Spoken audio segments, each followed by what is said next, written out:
Hey there VCE HHD students, my name's Andy, I'm a VC Health and Human Development teacher. In this short video we're going to look at what is optimal health and wellbeing. Just before we dive into this video, a reminder there's a range of different ways you can engage with the Health Resources Hub. We've got our YouTube video, and if you're on YouTube you can subscribe with the button in the bottom corner of the video there. So there's over 100 content videos as well as SAC and exam tips available. And each week this year during term time, new videos will be coming out. So if you subscribe, you'll get access and alerts to all of those.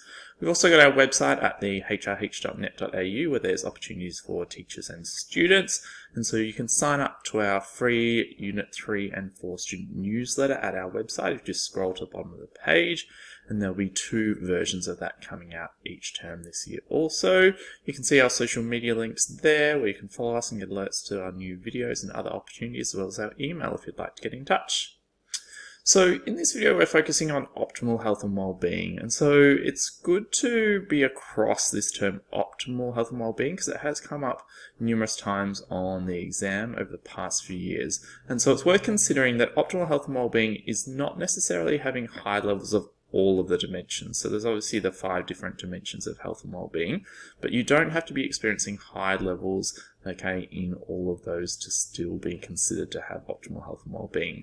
So if a question does ask you about optimal health and well-being, you just have to make sure you provide a link to an example of a specific dimension where an individual might be experiencing high levels of that particular dimension.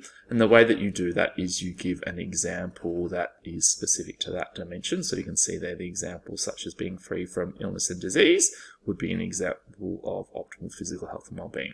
So obviously it's important that you know examples of all the different dimensions so that you can do this. And if you go back and look at some previous videos that have been released over the last week or so, you'll see I've given examples of all of those different dimensions of health and well-being. And so here's a question from the 2023 exam which asks you to identify one example of optimal physical health and well-being and outline how it would influence one other dimension of health and well-being. So you can see there for 2 marks, essentially there's a mark for that example of optimal physical health and well-being and then a mark for linking that to another dimension of health and well-being.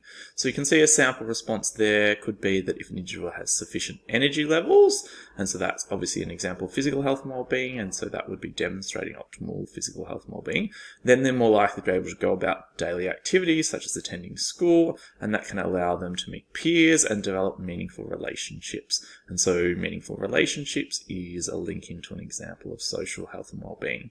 And so obviously there's lots of different ways you could have answered this question, and you could have linked to any of those other 4 dimensions of health and well-being on from your example of optimal physical health and well-being.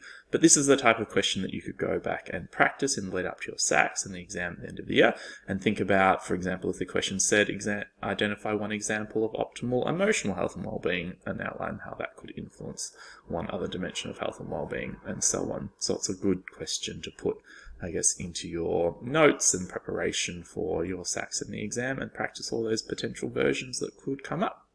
Okay, hopefully you found that video useful. Just a reminder, here's the different ways you can engage with the Health Resources Hub, and don't forget to sign up to our free student newsletter. Thanks so much.